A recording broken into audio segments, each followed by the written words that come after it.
and good morning and welcome to this live.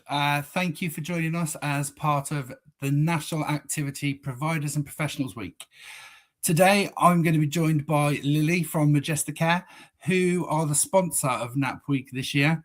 We're going to talk about social media and why it matters during NAP Week, and also how we can use it in a way that feels confident, responsible, supportive of good practice. So, Lily, before we get into that, could you just briefly introduce yourself for us and share why Majesticare wanted to support NAP Week this year? Yeah, so hi everyone, good morning. I'm Lily. I am our marketing manager for Majesticare. So you can see why I'm very passionate about social media and why I'm talking about it today. But for Majesticare to sponsor NAP Week, it's really important for us to, highlight the amazing work that you do every single day that supports the well-being of the residents that you look after. So we really, really want to champion that and celebrate you guys. Brilliant. So for those that you who haven't seen yet, the program of events is available in the chat. The link is there shortly for you to have a look at, and that will give you all of the program of events for this for the coming week, for NAP Week, and all the details that you need to be able to get involved, things to share, your certificates and all sorts. So all that's in there as well. What I want to talk about, first of all, Lily, is why social media matters.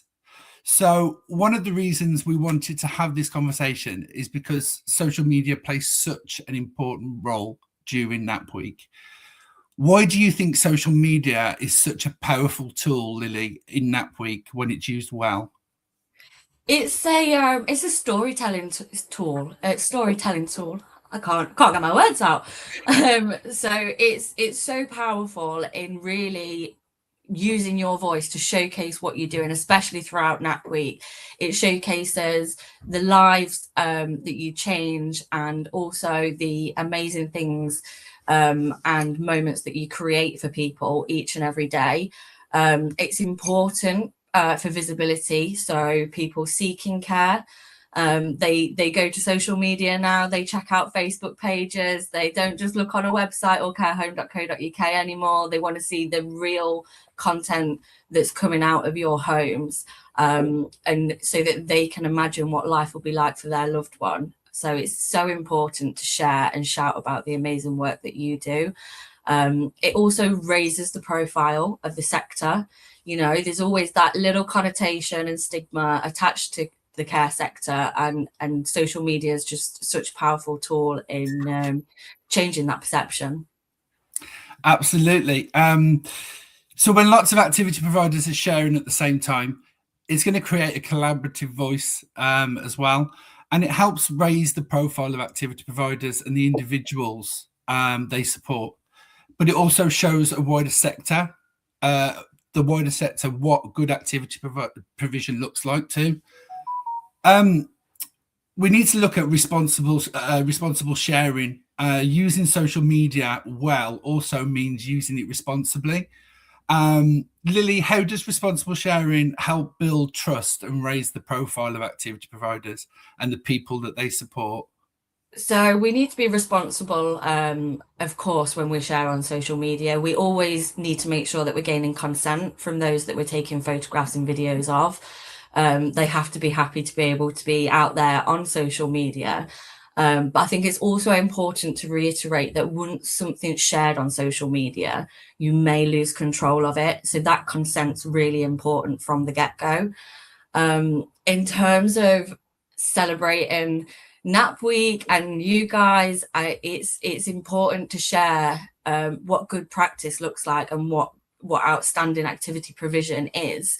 I think it's important to show that, people don't just go into care just to sit around and have a cup of tea and have a biscuit and play a bit of bingo. It's so much more than that. You guys just champion so much amazing work. Like it changes people's lives, and showcasing that on social media is the best way to get your voice heard and shout about it.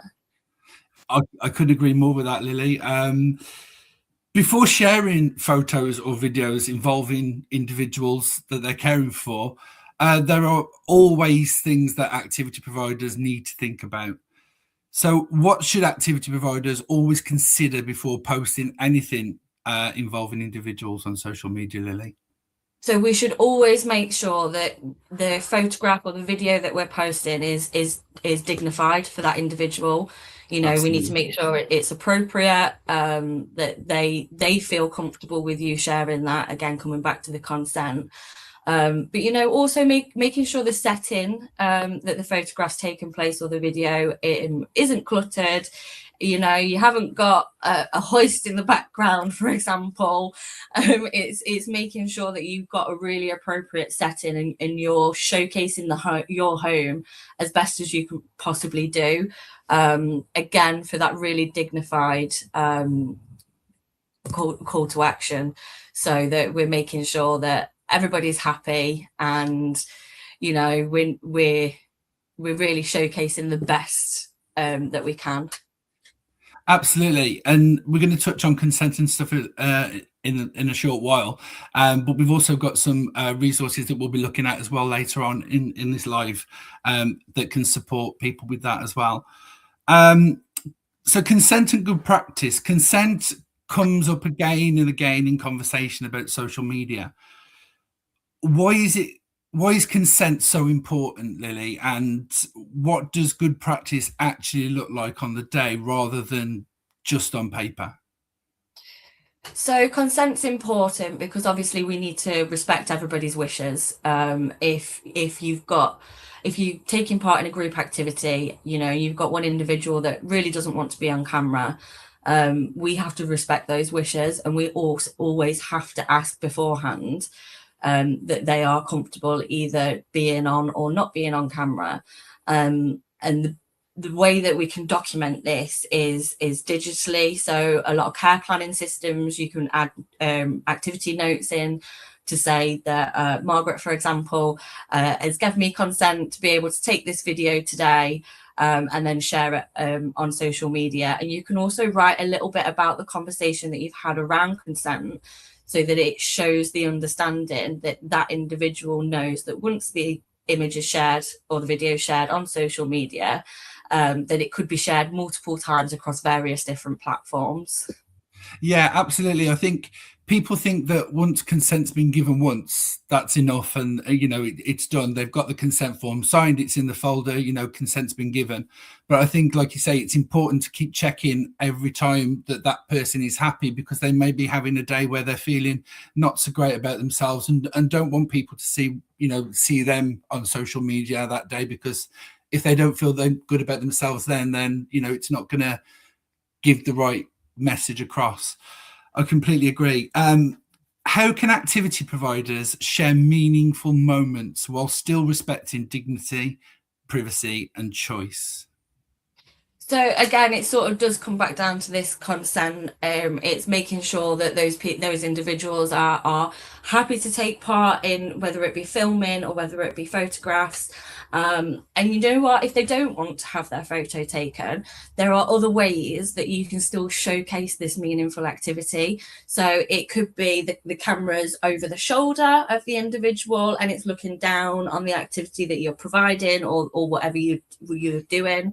It could be that you get an image or a video of their hands taking part in the activity that way. It doesn't always have to be the individual's face. It can be them taking part but still be anonymous.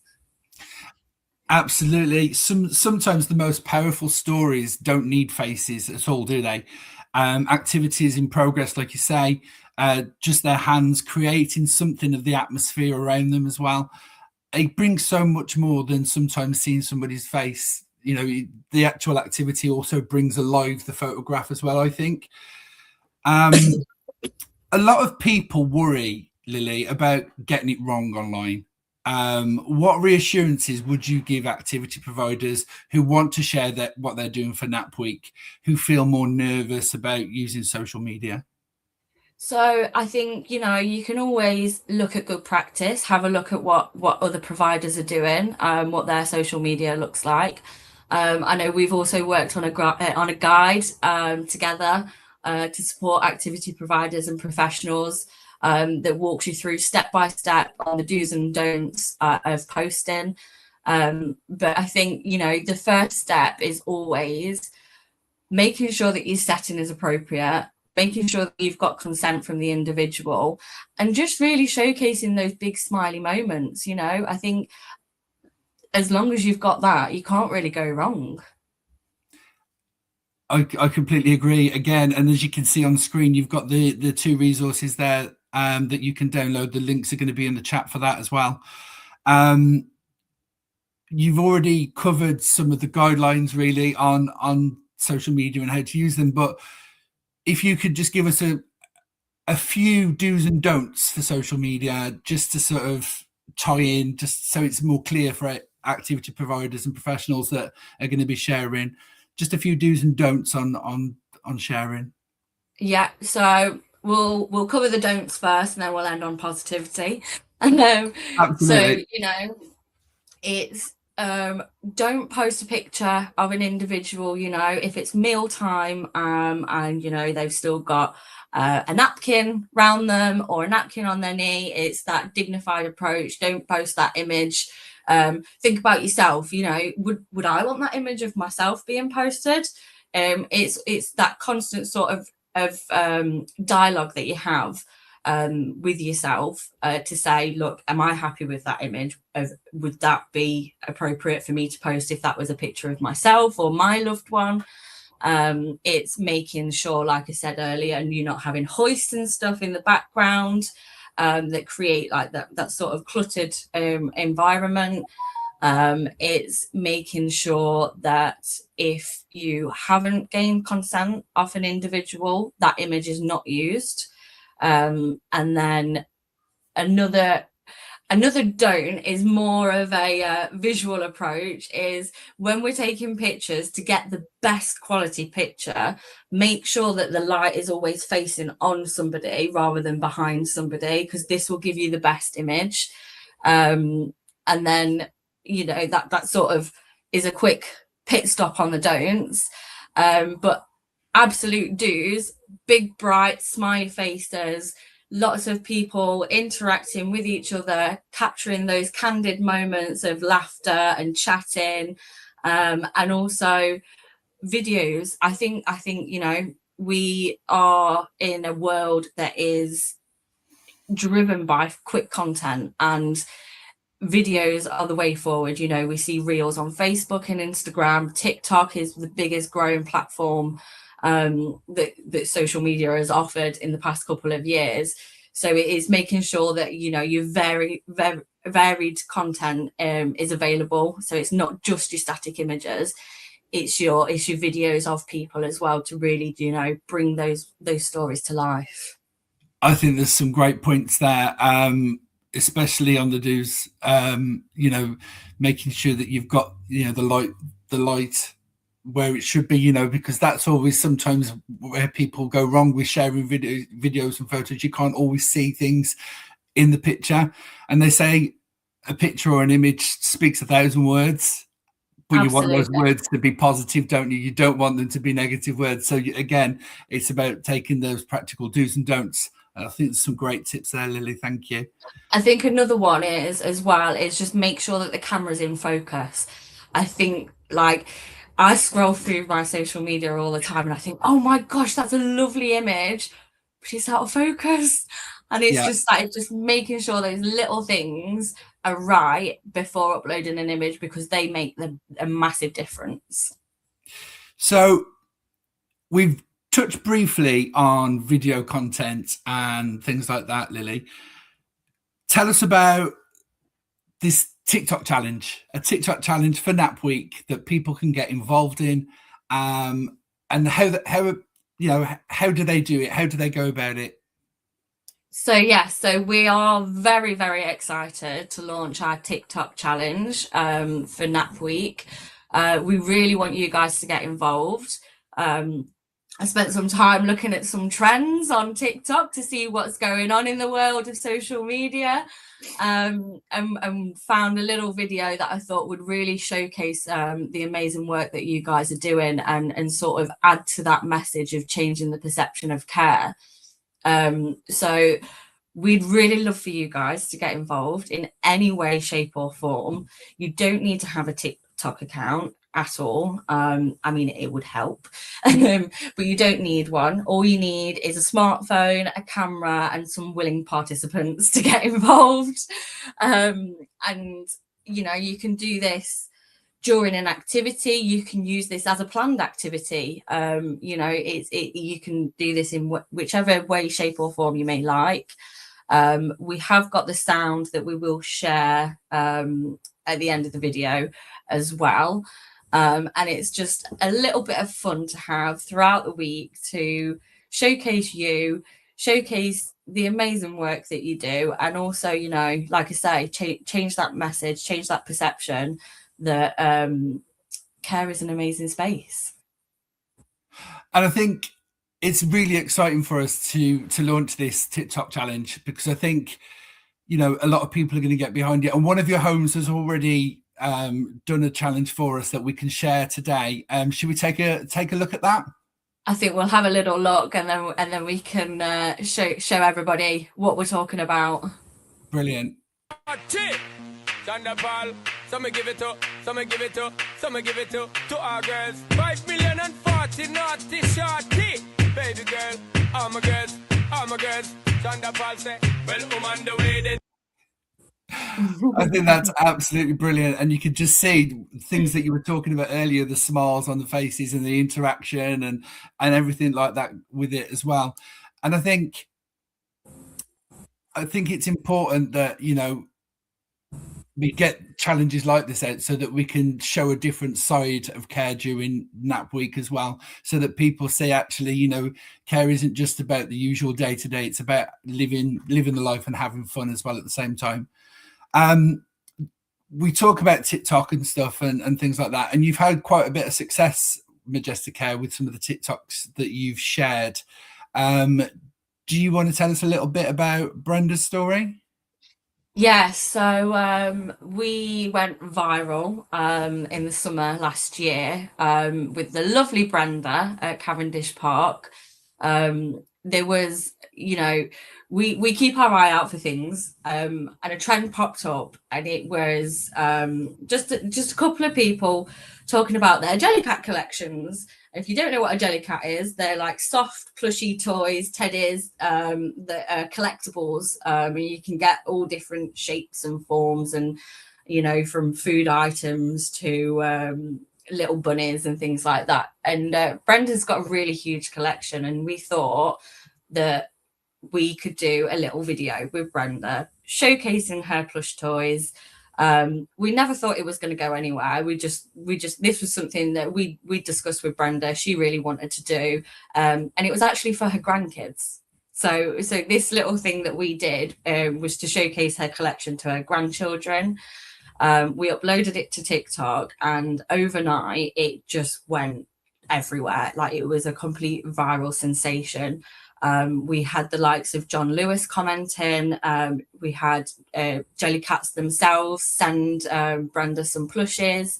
We've got The Guardian contacting us, and she also was reached out to by ITV this morning. Wow. To go and sit on the sofa and be interviewed on there. And the comments that she got were just so heartwarming. If you do get 5 seconds just to go on and have a look at some of those comments, they will melt your heart. Honestly, they're beautiful. And we've got people from all over, not even in the country, all over the world commenting, saying that they wanted to be Brenda's grandchildren, and they wanted to send her teddies and plushes. And we received an influx of toys to the home to add to Brenda's collection. But she decided that she wanted to donate them to the local children's hospital. Oh, wonderful! Which was really, really lovely. So it's. I think we should show the video, because it just shows everything there. Let's show Brenda's story.